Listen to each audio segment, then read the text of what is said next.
Hey everybody. So what's your favorite memory of a 4th of July as a child? I was thinking about that this morning, and I think I was about 12 years old.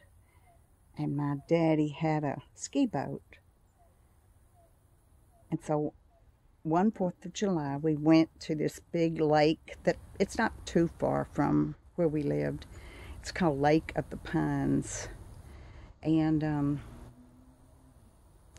we took the ski boat, we took a tent and lawn chairs, and we had food in ice chests, and we had this great camping place, lots and lots of trees, so it was real shady.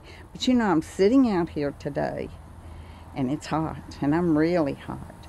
But back then, it wasn't any cooler at this time of year.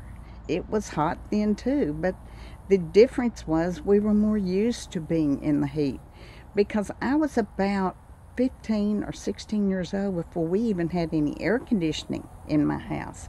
We finally got window units.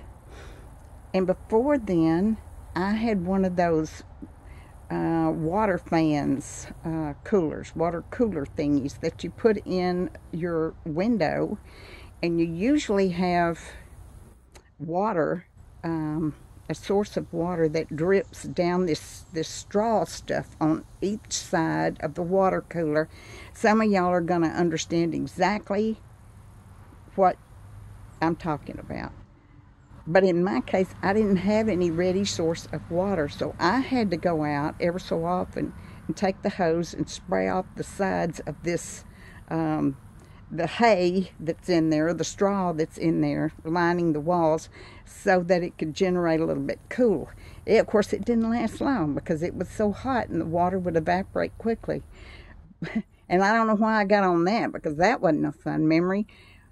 But I'm trying to say that temperatures then were the same as they are now, only I wasn't used to air conditioning then. And so when we'd go to the lake, that was great, being under the trees and have all the cool shade, and then being able to go jump in the lake and swim a little bit. But he had a ski boat, or we had a ski boat, and he took it, and my sister and brother were with us. I remember that. And I would ride in the boat, and Daddy would pull them around the lake, because they were really good skiers. And I had never learned to ski. I'd never even tried to ski. So they told me that I need to learn how to ski. And I'm like, okay, I'll do that. I mean, I was okay with it. So they hooked me up with these skis, and I got behind the boat, and we took off, and up I went.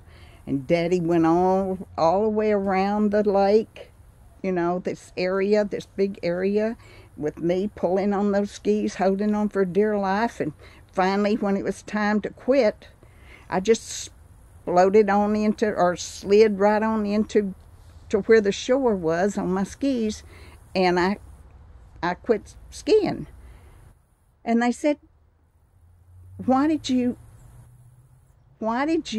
quit? And I said, well, nobody ever told me how to turn. I didn't know that you're supposed to lean on one leg, or lean on the right leg if you want to go right, and lean on the left leg if you want to go left. I had no idea. So when I came back around, I just let go of the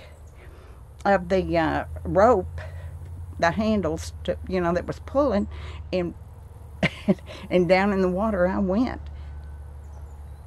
They didn't teach me that I had a certain way that I had to land, so I just landed the way I could. But they told me, he said, well, we did not teach you how, because we didn't expect you to get up in the first place. I got up, though. I did. The very first try, I got up, and I skied around, and I came back, and I was done. And they said to me, you want to do it again? And I said, nope. I did it one time. I didn't have any help doing it at all. I did it, and now I'm done. That's it for me. And I never skied again. It just wasn't something I cared about, but I conquered it. I did it, and now I'm done. And I don't have to do it again. If I don't want to, I've already done it. So there, nobody taught me how to do it. I learned myself. And isn't that the way it is with your life now? Especially if you're a widow. You don't necessarily know how to do anything, but you learn. And all the stuff I have learned to do, my husband learned to do, my son learns to do, we learn to do it by doing it. And we make mistakes. I make lots of mistakes. You know, this live stuff that I've embarked on, I don't know what I'm doing, and I'm probably doing the wrong thing. But here's the thing. If I do it right, or if I do it wrong, I'm doing it. And I didn't have anybody to sit there with me and show me how to do it. So if I'm doing it wrong, oh well. At least I'm doing it.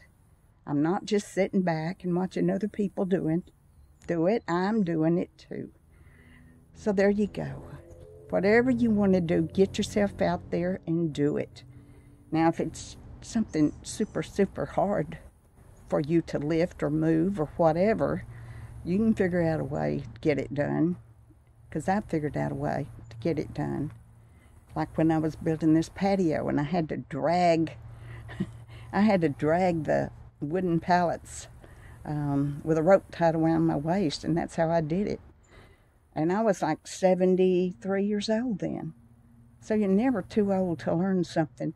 You're never too old to have a good time while you're learning it. Just like I did with skiing. It's okay. Wasn't the greatest thing I've ever done.